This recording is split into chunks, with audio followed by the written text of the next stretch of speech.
आइए मेरे प्यार पे छात्र, आज की इस वीडियो में स्वागत है। मैं आरती शर्मा, एस क्लास S+2। तो चलिए मेरे प्यार पे छात्र, जो भी छात्र इस चैनल पढ़ने होंगे वो चैनल को लाइक कर देंगे और घंटी का बटन दबा करके चैनल को सब्सक्राइब जरूर कर लेंगे, क्योंकि आज हम आप लोग को बताने वाले बायोलॉजी का वो तमाम सारे 34 प्रश्न बताने वाले हैं जो आप लोग के लिए काफ़ी खास होने वाले मेरे प्यारे छात्र। तो मेरे प्यारे छात्र जल्दी से जल्दी इस चैनल पर जुड़ जाएंगे। अगर आप लोग को PDF चाहिए तो आप लोग इस नंबर पर PDF ले सकते हैं। मेरा नंबर हो जाएगा 92 62 87 17 73। आप लोग इस नंबर पर PDF ले सकते हैं, जो कि PDF का रेंज होता है 299 रुपये। अभी आप लोग को कम पड़ेगा। अगर आप लोग का एग्जाम नज़दीक आ जाएगा मेरे प्यारे छात्र, तो यही PDF का रेंज हो जाएगा 399 रुपये। तो चलिए मेरे प्यारे छात्र, हम बिना टाइम में अपने इस क्लास को हम स्टार्ट करते हैं। क्या कि मानव जनन, क्या कि मानव जनन, इनमें से कौन जन्मदर नियंत्रण की शल्य विधि है? इनमें से कौन जन्मदर नियंत्रण की शल्य विधि है? काफ़ी महत्वपूर्ण प्रश्न है, देखेंगे मेरे प्यारे छात्र, बहुत ही ज़्यादा खास प्रश्न है। तो चलिए मेरे प्यारे छात्र, आज हम आप लोग को इस वीडियो में अगला प्रश्न बताने वाले हैं। तो चलिए एक नंबर का क्वेश्चन देख लेंगे कि इनमें कौन जन्मदर नियंत्रण की शल्य विधि है? इसका आंसर हो जाएगा ऑप्शन नंबर सी, A एवं B दोनों। क्या होगा? A एवं B दोनों, ऑप्शन नंबर सी। चलिए अगला देख लेंगे हम दूसरा का। इनमें से कौन क्लायोटिरिस का समजात अंग है? कि इनमें से कौन क्लायोटिरिस का समजात अंग है? 2 का आंसर हो जाएगा ऑप्शन नंबर बी, लिंग। क्या हो जाएगा? ऑप्शन नंबर बी, लिंग। चलिए नेक्स्ट देख लेंगे हम तीसरा नंबर का कि मासिक चक्र पाया जाता है प्रीमेंट की मादा में। क्या होगा? प्रीमेंट की मादा में, ऑप्शन नंबर सी लगाएंगे। मासिक चक्र पाया जाता है प्रीमेंट की मादा में, ऑप्शन नंबर सी। चलिए 4 का देख लेंगे। इनमें से किनका स्वर उच्च पिच स्वरमान का होता है? 4 का फाइनली आंसर हो जाएगा ऑप्शन नंबर बी, स्त्री का। क्या होगा? स्त्री का। देखिए मेरे प्यारे छात्र, ये प्रश्न को समझेंगे कि इनमें से किनका स्वर उच्च पिच स्वरमान का होता है, ऑप्शन नंबर बी। चलिए अगला देख लेंगे हम 5 का। मानव स्त्रियों में अंडे का निर्माण होता है ओवेरियल फॉलिकल में। क्या होगा? ओवेरियल फॉलिकल में, ऑप्शन नंबर बी। चलिए नेक्स्ट देख लेंगे हम 6 का। शुक्राणु जनन का नियंत्रण किसके द्वारा होता है? देखिए यहाँ पर बात हो, शुक्राणु जनन का नियंत्रण किसके द्वारा होता है? 6 का आंसर होगा ऑप्शन नंबर ए, एंड्रोजन। क्या होगा? Androgen, option number A. चलिए 7 नंबर का देख लेंगे। एक्रोसोम नियमांकित में से किसका संभाग है? कि एक्रोसोम नामांकित में से किसका संभाग है? 7 का आंसर होगा ऑप्शन नंबर बी, मानव शुक्राणु का शीर्ष। क्या होगा? मानव शुक्राणु का शीर्ष, ऑप्शन नंबर बी। देखिए मेरे प्यारे छात्र, प्रश्न बहुत ज़्यादा खास प्रश्न हम आप लोग को बता रहे हैं, जो आप लोग के लिए बहुत ही ज़्यादा खास प्रश्न, और ये प्रश्न आप लोग को एग्जाम हॉल में जरूर पूछे जाएंगे। चलिए अगला देख लेंगे हम 8 का कि एस्ट्रोजन और प्रोजेस्टेरोन स्रावित होता है। कि एस्ट्रोजन और प्रोजेस्टेरोन स्रावित होता है। 8 का आंसर होगा ऑप्शन नंबर सी, अपरा। क्या होगा? अपरा, ऑप्शन नंबर सी लगाएंगे। चलिए 9 का एक्रोसोम भाग क्या है? कि एक्रोसोम भाग क्या है? ऑप्शन नंबर सी लगाएंगे, शुक्राणु का एक्रोसोम भाग है, ऑप्शन नंबर सी।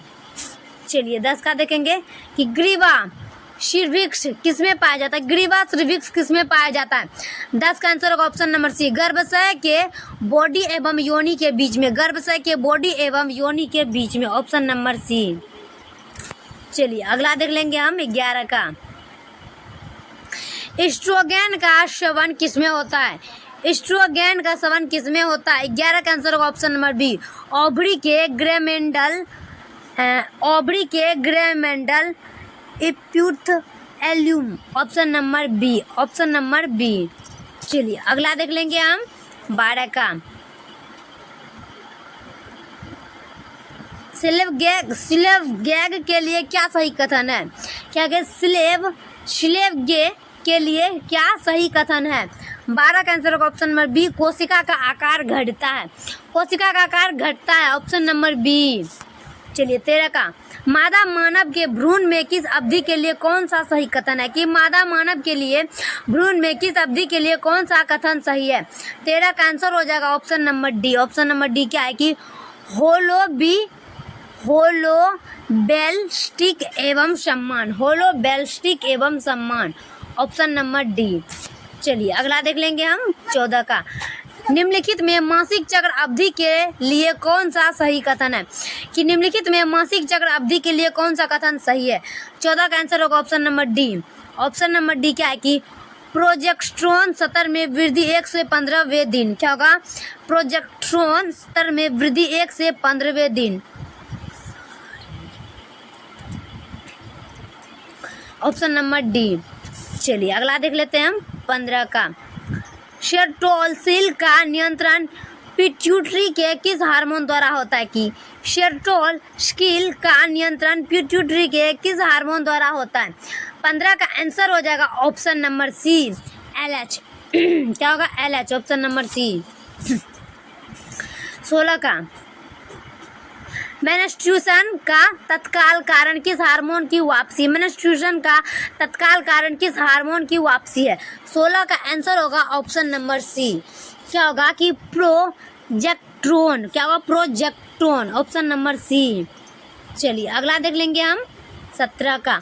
शुक्राणु का अक्षीय तंतु किससे बना होता है, कि शुक्राणु का अक्षीय तंतु किससे बना होता है। 17 का आंसर होगा ऑप्शन नंबर बी, दूरस्थ वर्तुलिका। दूरस्थ वर्तुलिका, ऑप्शन नंबर बी। चलिए नेक्स्ट देख लेंगे हम 18 का। मानव में किस तरह का प्लासेंटा पाया जाता है। मानव में किस तरह का प्लासेंटा पाया जाता है।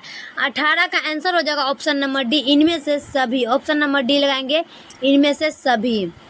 चलिए 19 का। किसकी अनुपस्थिति में निषेचन नहीं हो सकता है, कि किसकी अनुपस्थिति में निषेचन नहीं हो सकता है। 19 का आंसर होगा option number C, calcium. Calcium की अनुपस्थिति में निषेचन नहीं हो सकता, ऑप्शन नंबर सी। चलिए 20 का। कि जन्म के बाद माता से प्रथम दुग्ध स्रवण को कोलेस्ट्रोम कहते हैं। इनमें निहित क्या होती है। 20 का आंसर होगा ऑप्शन नंबर ए, AGA। क्या होगा, IgA, option number A, IgA। चलिए 21 का। प्रोस्टेट कैंसर के लिए प्रयुक्त प्रतीक एंजाइम क्लिनिकल जांच के 4 कौन सा है, कि प्रोस्टेट कैंसर के लिए प्रयुक्त प्रतीक एंजाइम क्लिनिकल जांच के 4 कौन सा है। 21 का आंसर हो जाएगा ऑप्शन नंबर बी, क्षारीय फास्फेटेज। क्या होगा, क्षारीय फास्फेटेज, ऑप्शन नंबर बी। चलिए अगला देख लेंगे हम 22 का। परट्यूटेशन के लिए संकेत सिग्नल कहाँ से शुरू होता है, कि परट्यूशन के लिए संकेत सिग्नल कहाँ से शुरू होता है। 22 का आंसर होगा ऑप्शन नंबर बी, प्लासेंटा तथा पूर्ण विकसित गर्भास्थ शिशु। प्लासेंटा तथा पूर्ण विकसित गर्भास्थ शिशु, ऑप्शन नंबर बी। चलिए अगला देख लेंगे हम 23 का। गर्भावस्था के किस महीने में गर्भस्थ शिशु गतिशील होता है तथा सिर पर बाल उगाते हैं। देखिए कि गर्भावस्था के किस महीने में गर्भस्थ शिशु गतिशील होता है तथा सिर पर बाल उगाते हैं। ये प्रश्न काफ़ी VVI मेरे प्यारे छात्र, ये प्रश्न आप लोग को 100% एग्जाम हॉल में पूछे जाएंगे, गारंटी है। चलिए तो इसका आंसर क्या हो जाएगा, 23 का आंसर लगाएंगे फटाफट से ऑप्शन नंबर बी में, 5वें महीना। क्या होगा, 5वें महीना में शिशु को गर्भाशय में बाल उत्पन्न हो जाते हैं। चलिए अगला देख लेते हैं हम 24 का। अंडाशय के नज़दीक का पोलेपियम ट्यूब का भाग क्या होता है, कि अंडाशय के नज़दीक का पोलेपियन ट्यूब का भाग क्या होता है। 24 का आंसर हो जाएगा ऑप्शन नंबर ए, स्थार्मस। क्या होगा, स्थार्मस, ऑप्शन नंबर ए लगाएंगे, स्थार्मस।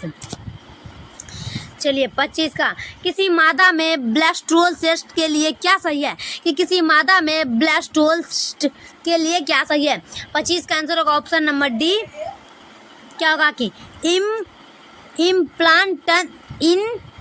इम्प्लांटेशन के साथ ट्रोप हॉट बेल ट्रोप फोलोबेस्ट कोशिका द्वारा इम्प्लांटेड होता है। ऑप्शन नंबर डी हो जाएगा। चलिए अगला देख लेंगे हम 26 का। किसी श्रवण में फ्रक्टोज कैल्शियम एवं एनर्जी सबसे अधिक पाया जाता है किसमें, कि किसी श्रवण में फ्रक्टोज कैल्शियम एवं एनर्जी सबसे अधिक किसमें पाया जाता है। 26 का आंसर हो जाएगा ऑप्शन नंबर ए, नर सहायक ग्रंथि। नर सहायक ग्रंथि, ऑप्शन नंबर ए। चलिए 27 का। कि नर युग्मक तथा मादा युग्मक के संयोजन से क्या बनता है, कि नर युग्मक तथा मादा युग्मक के संयोजन से क्या बनता है? 27 का आंसर होगा ऑप्शन नंबर डी, युग्मनज। क्या होगा? युग्मनज, ऑप्शन नंबर डी। चलिए अगला देख लेंगे हम 28 का। निम्नलिखित में कौन एक पुरुष में पाया जाता है? कि निम्नलिखित में कोई एक पुरुष में पाया जाता है। 28 का आंसर हो जाएगा ऑप्शन नंबर डी, कॉपर ग्रंथि। कॉपर ग्रंथि, ऑप्शन नंबर डी। चलिए अगला देख लेंगे हम 29 का। नर हार्मोन की उत्पत्ति कहाँ से होती है? नर हार्मोन की उत्पत्ति कहाँ से होती है? वृषण। क्या होगा? वृषण, ऑप्शन नंबर बी, वृषण। चलिए अगला देख लेंगे हम 30 का। स्टोली कोशिका पाई जाती है। स्टोली कोशिका पाई जाती है ऑप्शन नंबर ए, वृषण में। क्या होगा? स्टोली कोशिका पाई जाती है वृषण में, ऑप्शन नंबर ए। चलिए 31 का। एक्रोसोम इनमें से किसका संभाग है? एक्रोसोम इनमें से किसका संभाग है? मानव शुक्राणु के सिर का। मानव शुक्राणु के एक्रोसोम संभाग है, ऑप्शन नंबर ए। चलिए 32 का। एक स्वस्थ महिला के पूरे जीवन काल में उत्पन्न कुल अंडों की संख्या क्या होती है? कि एक स्वस्थ महिला के पूरे जीवन काल में उत्पन्न कुल अंडों की संख्या कितनी होती है? 32 का आंसर होगा option number B, 400। Option number B लगाएंगे, 400। चलिए अगला देख लेंगे हम 33 का। गर्भाशय में कॉपर टी के एक प्रभावी एवं अंतः गर्भाशय युक्ति होने का मुख्य कारण क्या है? कि गर्भाशय में कॉपर टी के एक प्रभावी एवं अंतः गर्भाशय युक्ति होने का मुख्य कारण क्या है? 33 का आंसर होगा ऑप्शन नंबर डी, इनमें से कोई नहीं। इनमें से कोई नहीं, ऑप्शन नंबर डी। चलिए लास्ट देख लेंगे हम 34 का। ऑस्ट्रेलिया के शिशुधानी प्राणियों के अनुकूली विविकरण इनमें से किसका उदाहरण है? कि ऑस्ट्रेलिया के शिशुधानी प्राणियों का अनुकूली विविकरण इनमें से किसका उदाहरण है? 34 का आंसर होगा ऑप्शन नंबर ए, अपसारी क्रम विकास। ऑप्शन नंबर ए लगाएंगे, अपसारी क्रम विकास। फाइनली सारे प्रश्न का आप लोग का आंसर बता चुके हैं मेरे प्यारे छात्र। तो चलिए मेरे प्यारे छात्र, आप लोग को मेरा वीडियो कैसा लगे कमेंट बॉक्स में जरूर बताएंगे। तब तक के लिए हम नेक्स्ट वीडियो में मिलते हैं। जय हिंद, जय भारत।